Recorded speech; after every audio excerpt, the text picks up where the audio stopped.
Hello, what's up guys? It's Talk Premier League here with another video. I hope everyone's doing well, but today I'll actually be choosing who I think is the best player from every Premier League club. Please note this is not based on performance only for the 2019-2020 season, but will be based on the player's overall ability. Another thing worth mentioning to you guys is that today I'll be considering the 20 Premier League clubs who participated in 2019-2020 Premier League season, rather than the next one where obviously Leeds United and West Brom got promoted. Now, without further ado, we are all here for the video, so let's get to it now. We will be starting from alphabetical order, so coming up first are the Gunners, Arsenal. And a player I have here is none other than the Golden Boot winner last season, Pierre-Emerick Aubameyang, who as of the time of recording has 20 goals in 34 Premier League games for an underwhelmingly performing Arsenal side, and the Gabonese international has been a joy to watch, boys. And let's be honest, he's currently the only Arsenal player who would get into any Premier League side, your City and Liverpool as well. Honourable mentions go to Bukayo Saka, Ceballos and Neto. Moving on swiftly, now we have Aston Villa. I'll be awarding their best player accolades, as expected, to the Birmingham-born Villa fan, Jack Grealish.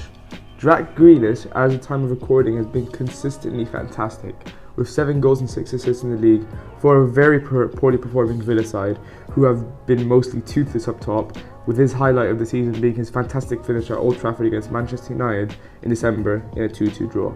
However, at times, I believe that he truly showed his class last season in the derby against Birmingham City, away where he was actually physically assaulted by a so-called fan. After that, Jack Grealish got up and carried on with the game and scored the winning goal to cement Villa's spot in the promotion playoff places. Honourable mentions for me go to Frederick Gilbert, John McGinn and Tyrone Mings. Now we move on south to AFC Bournemouth, which is a bit of a tricky one, but my pick goes to the Norwegian Josh King. King was about the 97th striker that Manchester United targeted in January before they loaned Audi Nigalo out of China. However, the Norwegian was very keen on a return to Old Trafford. Bournemouth understandably, blocked his exit, given they have a very low success rate in winning games without him. King has a respectable 5 goals and 3 assists, which is a decent for a side that looks to be doomed for relegation as at the time of recording. Honourable mentions for Eddie Howe's Bournemouth players this season go to Harry Wilson, Jack Stacey, Nathan Ake and Philip Billing. Next, we move on to Brighton, who I think it's a quite obvious one, with Lewis Dunk being their best player after spending nearly 12 years with the Seagulls, and this tour of loyalty is wonderful to see in the money-struck modern day football, with the market getting increasingly inflated every year. Honourable mentions for me go to the Chelsea youth product, Tariq Lamptey, Matt Ryan, Neil Maupay and Aaron Moy.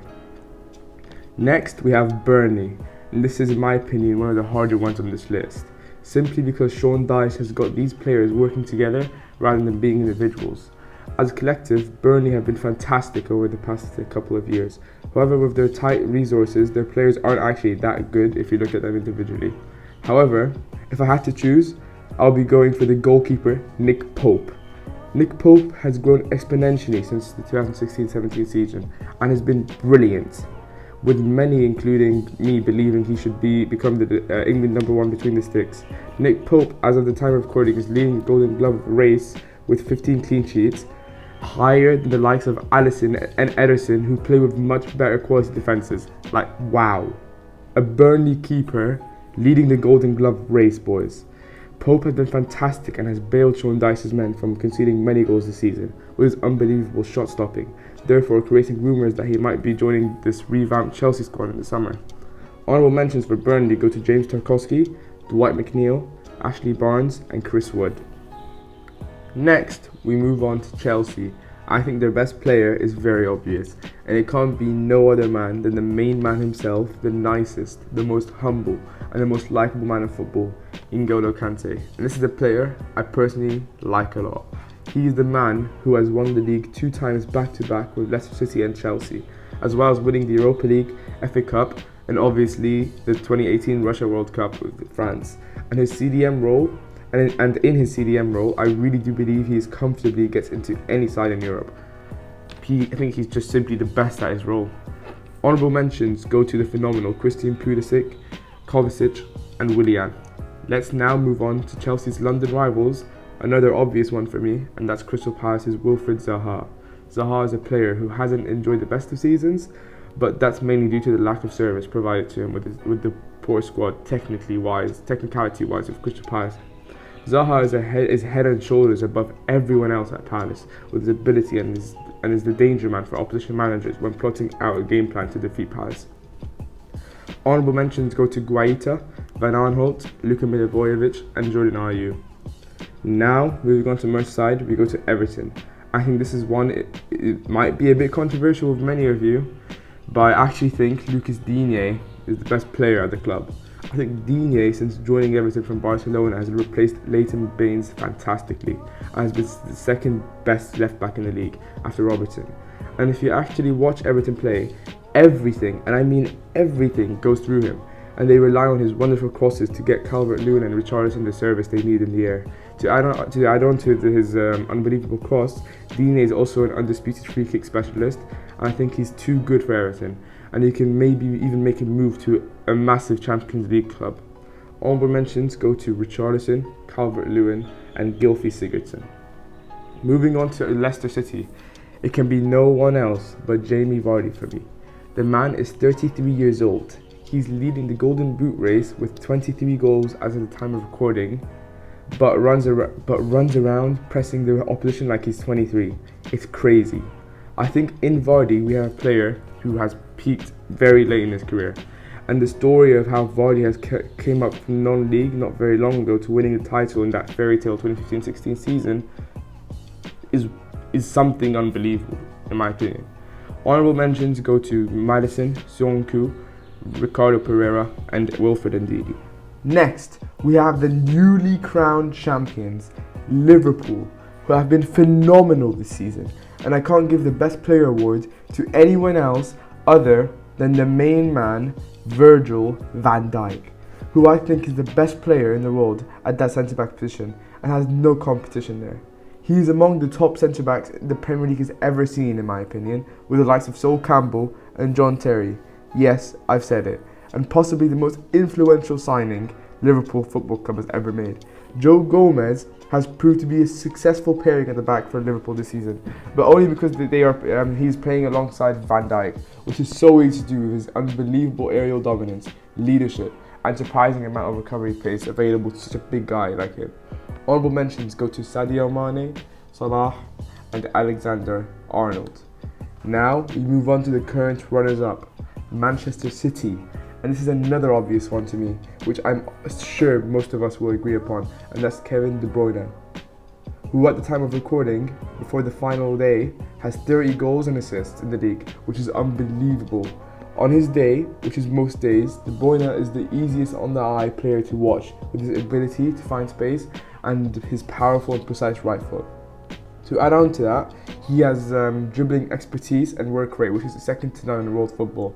Honourable mentions again go to Sergio Aguero, Raheem Sterling and Laporte Mahrez. Now we go to the red side of Manchester, where I think there's a bit more debate to be had, but I'll be going for the highly effective Bruno Fernandes.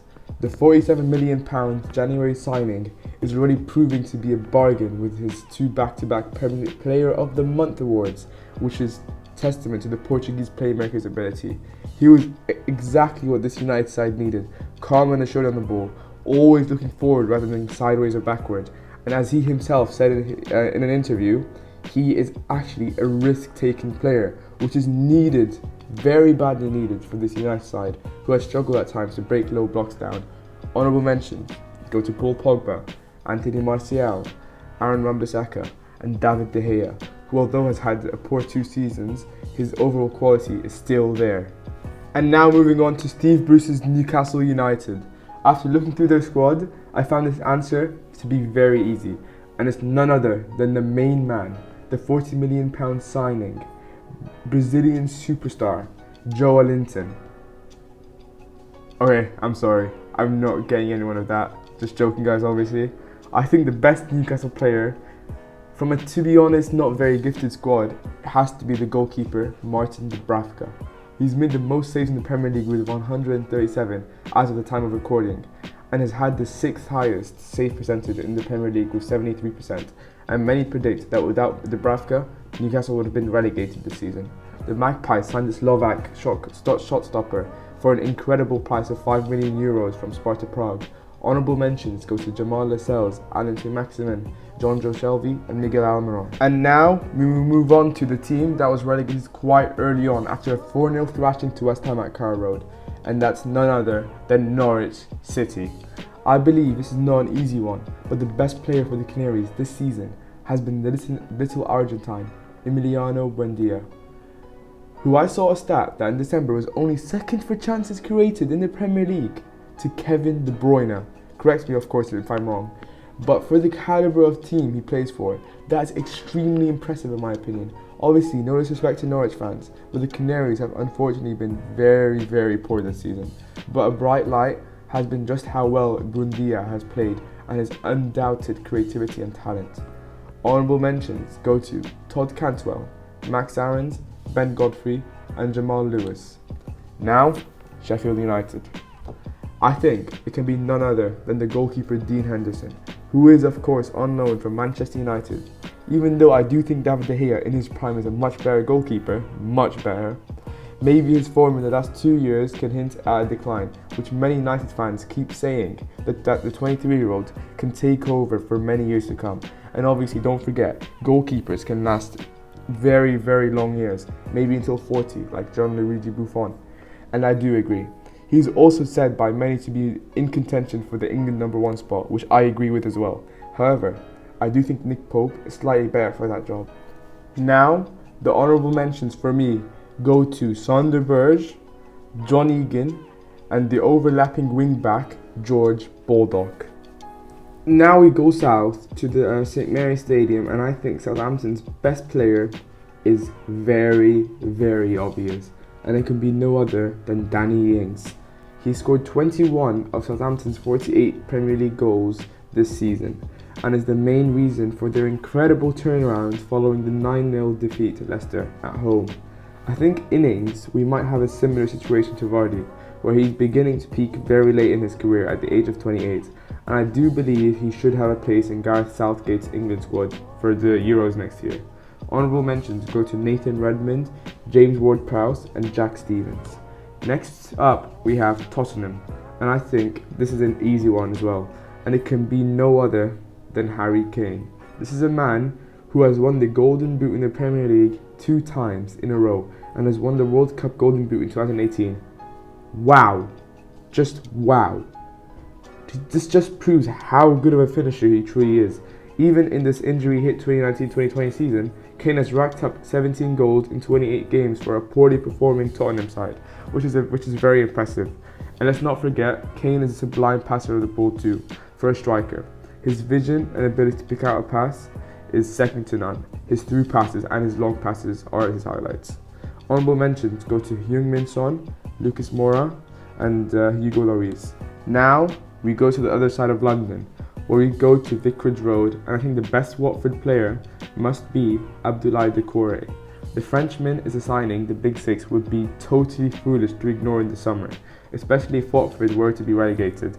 A bargain price could be available. I see him being a box-to-box with his ability to break up the play and drive with the ball, but he had been set free by Nigel Pearson, playing in a more roaming role slightly further forward where he can affect the attack on a more regular basis before the Englishman was sacked not too long ago before the City game. Honourable mentions go to Troy Deeney, Ismail Assar and Gerard Deulofeu. Now moving on to yet another London club, and this time it's West Ham. I think there's only one man who deserves the accolade for best player here, and that is Declan Rice. Rice, who since the restart has been phenomenal, attracting heavy interest from Chelsea and Manchester United, has played every single minute in the Premier League this season. Declan Rice has the perfect attributes for a defensive midfielder, with his tenacity, ability to dictate the play, and he's got a deadly long shot on him, as we saw in West Ham's relegation 6-pointer against Watford. Honourable mentions for West Ham go to Felipe Anderson, Lucas Fabianski, and Mikel Antonio, who obviously has been fantastic since the restart. And finally, last but not least, the last club we have in this list is Wolverhampton Wanderers. And I think this is a difficult one, with many players who possess bags of technical ability, for example the likes of Joelinton. However, I think the best Wolves player right now is the Mexican Raúl Jiménez, who has racked up 17 goals and 6 assists to his name. Wolves will be chasing Europa League glory in Germany during August, and the goals and all-round excellence of Jiménez as a focal point for their attack is not only vital to their success this campaign, but may also decide whether his future remains at Molineux or at a bigger club. Honourable mentions go to Ruben Neves, Matt Doherty, Adama Traore, and João Moutinho. Anyways guys, thank you all for listening. Don't forget to like and subscribe. Second video of course, but many more will come. So stay tuned for more Premier League and general football content. And anyways boys, just give me some of your opinions down below. We're all stuck at home watching the football currently play out. Again, there's nothing better than some fan discussion to take place in these times. If you have any recommendations for future videos, teams or matches you would like me to make videos, please feel free to comment down below as well. I will take any good advice on future content to upload and deliver to every single one of you. Anyways, I will see you all soon. Peace.